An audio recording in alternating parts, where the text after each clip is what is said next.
it should surprise me. But if the surprise didn't come, don't get angry because it's a surprise. But we still have to tell you that surprise us. Wait, but what you are expecting, why is it a surprise? No, I'm not telling you what to surprise me, but just surprise me. I understand so that. And also ask what I want, so that ask me many things I want, then you can now pick one. But please tell us what tell. Buckle up, listen up, love is thriving on the relationship hub with the smart couple. Relationship hub with the smart couple. Yeah, yeah, yeah, yeah. Ba-da-da-da-da-da-da. Ba-da-da-da-da-da-da-da. We're on relationship hub with the smart couple.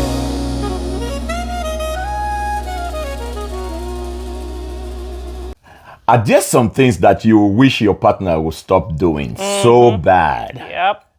Now, here are some few things that you should stop doing that will keep your relationship going well. Welcome to the Relationship Hub with a Smart Couple.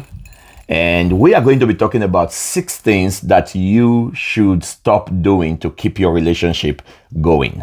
That's right. Yeah. Absolutely. There are things that sometimes spouses do to each other, and you're like, ugh. Sometimes you can tell them, sometimes you need someone else to tell them. Right. And hey, we're going to tell you what it is that you're doing. And these 6 things that we're going to talk about cut across culture. So don't say, everybody. Yeah, say, oh, it's just a cultural thing, or it's a sex thing or something. Everybody, Yeah. yes. So this is for you. So the first thing that you need to stop doing is you need to stop feeling the need to comment and correct on every little thing. Like your partner can breathe around you. Your partner can make a mistake around you because you always have one snide comment to make. You know, you've talked about the toilet seats being up 10,000 times and you feel like maybe the 10,001 time is going to solve the problem. Sometimes you just have to let it go. Give yourself some peace. You know, if the toilet seat is up all the time, just go ahead and put it down. You don't have to comment or correct on that, you know, because when you always are in the habit of having to comment or correct or having something to say, it makes your spouse uncomfortable. You know, even when they make mistakes, they're afraid to come to you because, oh my God, you're going to give them a sermon or you're going to remind them of all the times you've warned them about it. So some things, major things can be commented on, can be corrected, but there are some other things that it's not going to kill you. It's not going to destroy the relationship if you don't say anything. So just let some things be. You know, yeah, that brings something to mind. There was one short video I watched, and the old man, they have been married for over 30 years, and the man was saying that, can you stop correcting me every little thing I say? For these 30 years, you have been correcting me for every little thing. That the woman said, actually 31 years. So she had to correct She him. has to still correct him. You know, tell him it's not 30, it's 31. Yeah. So yeah, you can stop correcting every little things that doesn't count, that will not kill. Just let it slip and let the relationship and the conversation flow. Yeah. Yeah. Number 2, stop trying to win every argument. Whenever there is an issue or there's something that to talk about, you must want to have the final or the last say. Who in the has the final say? It's only Jehovah that has the final say. There are some things that you just swallow and just keep quiet and let it be. You don't have to win every argument. You know, if you can just sometimes pause and let the conversation go one direction, it might save a lot of misunderstanding and tension that will rise up in trying to talk and make your point. No, this is the point. Yes, this is the point. You know, and before you know, the times that you guys are supposed to use to spend in valuable things, you are wasting it just arguing something that will not add to your bank account, that will not add to the relationship, that will not add to anything health-wise. Instead, it will take away. So just sometimes let it slide. Yeah. Let it go.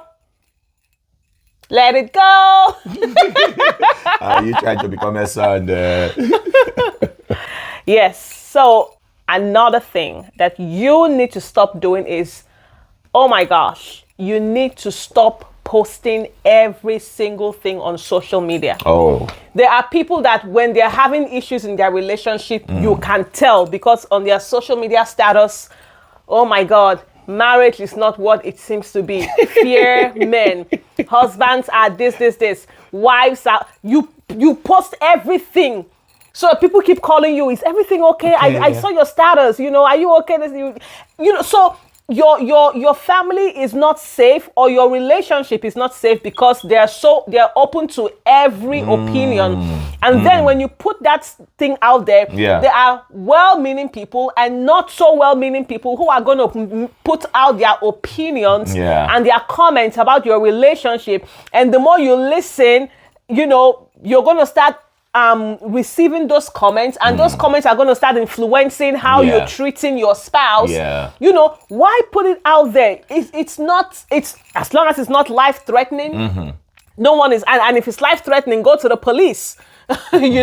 So don't be that person who everybody on the planet knows what is happening to you because you feel the need to get validation or sympathy, from social media. Learn to, if you have an issue with your spouse, talk about it with your spouse. If you have to bring a trusted third party, then go to that trusted third party. You don't have to put things, even if you're a social media influencer, you're a public figure, some parts of your life need to be private. True. Your relationship. So don't post everything. And they are not the annoying part to that posting everything on social media is this. Sometimes when you end up settling up or making up with your spouse, when you start getting mad when you see the kind of posts that people are posting about your spouse. But who started it? You started it. You called them in. You invited them into your issues. Yeah. So it is it can be avoided. So stop it so that your relationship can flow. Yes. Yeah. Another thing we are going to talk about here is please stop expecting what you have not vocalized to your spouse. Don't always assume that he should know. He should have known that this is what I don't like, or he should have known that I will do this, or he should have done this on this day. There's so much expectations from people. So you don't know how people are wired differently. Some things that could be very important to you, the other person may not see it that important. And so please, if you want your relationship to flow, don't make your partner a soothsayer. Is it soothsayer they call it? Mind reader. Mind reader that she just look at you and say, oh, my spouse will need this, this is what he wants or she wants. Let them know what you want. Let them know how you feel. Let them know what you are expecting. Yes. Yes. I know sometimes you say it should surprise me, but if the surprise didn't come, don't get angry because it's a surprise. But we still have to tell you that surprise us. Wait, but what you are expecting, why is it a surprise? No, I'm not telling you what to surprise me, but just surprise me. I understand that. And also ask what I want, so that ask me many things I want, then you can now pick one. But please tell us what tell your spouse or your partner what you want. How you want to be treated. Yes. You can train them to treat you the way you want to be treated. What you accept the first time, the person might do it again. And if you don't tell them that, honey, the way you reacted in this way, I don't like it. They will not know. They will keep doing it because you took it before and you have been taking it. Yes. So how come all of a sudden you just want them to know that this thing is hurting you? So if you are being hurt, nuggets. Tell them. Yes. Clack it. Yeah. Wow. That's really, really powerful right there. A lot of powerful points, things you said right there. A closed mouth. It's a closed destiny. So if you want it, say it. Say it. That's right. Another thing you need to stop doing is you need to stop putting your kids above your spouse. Your kids are a product of your love. But your spouse is the one that you're in covenant with. And in the eyes of God, God has put the man as the head, the woman under the man who is one with her husband. And now the kids are a product of the marriage. But some people love the kids more. They pay more attention to the kids. Am I saying not to do this? No. But you need to ensure Draw that the line. There should be a boundary. a boundary. Your kids should not come and take the space of your spouse in your heart or in your priorities. Everyone should have their space. Don't get it mixed up. Some people may say, oh, what if, these are, I'm remarried and we have, blended families. I'm not going to put this one. But at the end of the day, you chose marriage. Right. And if you've chosen marriage, you have to abide by the covenant of marriage, which means you are one with your spouse and you put your spouse, whether you like this or not, we're talking truth here, your spouse is above the children. Yeah. Period. We have Come seen for me. situations where your spouse will be getting something through your child. Because your child is so important to you. You can say no to your spouse, but some people just can't say no to their child or to their children.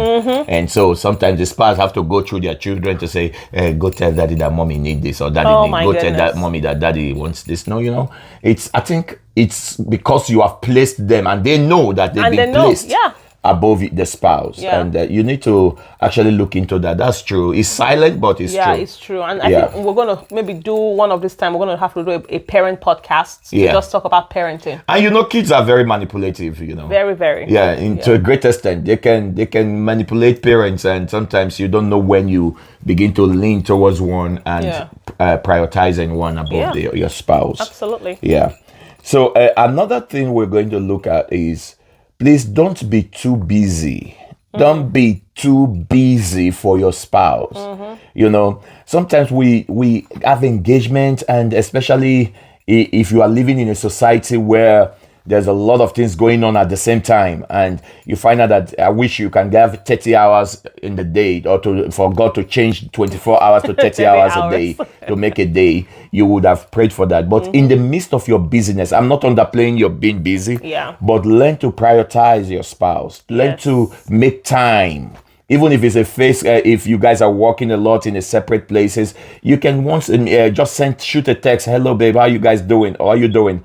Or something like just make a video call or something. Create time, and maybe one weekend, some weekend, just set a date. Like you guys have a date night out or something, Oh baby, I don't want us to eat at home today. Let's eat at the restaurant.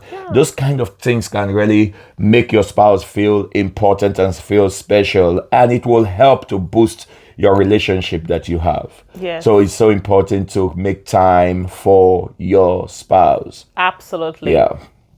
All right, just in case you were wondering, what can I stop doing to be a better person? I hope that you have gotten something from this 6 point of ours. Also, we would like you to follow us on all our social media platforms. Don't forget to like, comment, share, and subscribe to our channel. And also, if you want us to be your relationship coaches, reach out to us on the website that you can see on the screen right now. We will see you again next week. Until then, stop being a bad partner. All right. Bye-bye. Subscribe and hit that